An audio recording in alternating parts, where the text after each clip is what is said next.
ati mwami wanje uri Kristo twakuvaho mwami tukajya kurinde ni wowe ufite amagambo y'ubugingo twakuvaho mwami tukajya kurinde ni wowe ufite amagambo y'ubugingo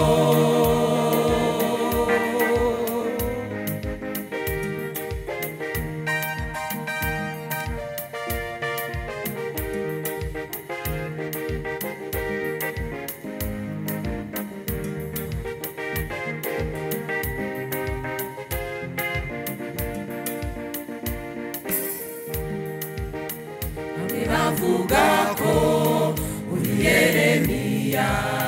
cyangwa se Yohana umubatiza abandi nabo bita Eliya cyangwa umuhanuzi ukomeye bamwe bavuga ko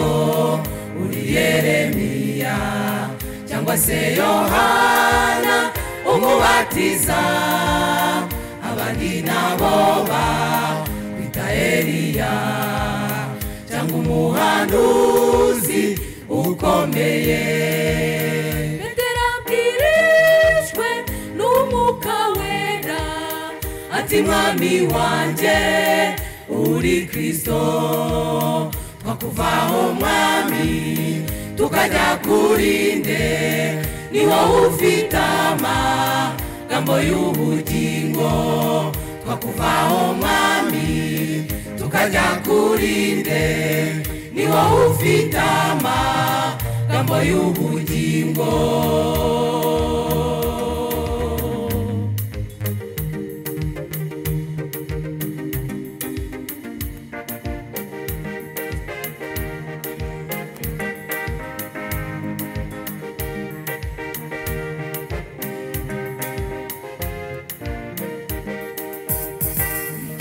Yesu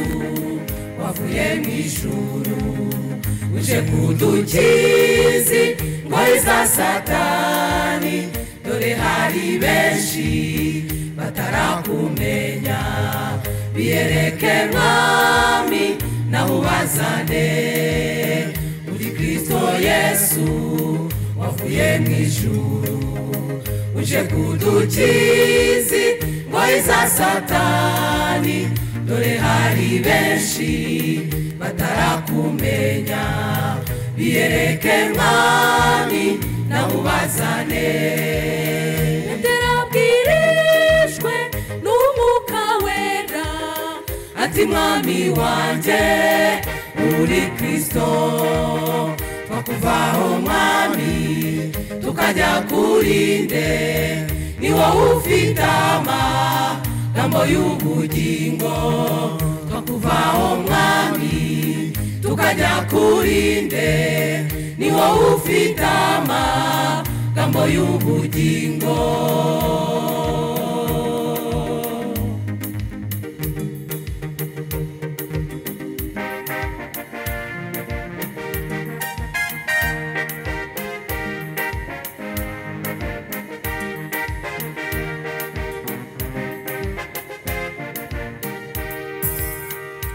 mwene data umwitane umufatute umubonute ashaka guhindura ubugingo bwawe mwemerere nawe aragukiza shuti mwene data umwitane umufatute umubonute ashaka guhindura ubugingo bwawe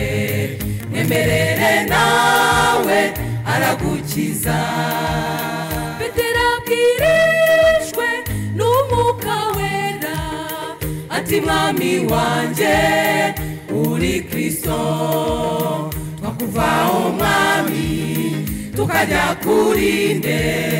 ni wowe ufite amagambo y'ubugingo twakuvaho mwami tukajya kurinde ni wowe ufite amagambo y'ubugingo. Petero abwirishwe n'umwuka wera ati mwami wanjye uri Kristo, twakuvaho mwami tukajya kuri nde, ni wowe ufite amagambo y'ubugingo.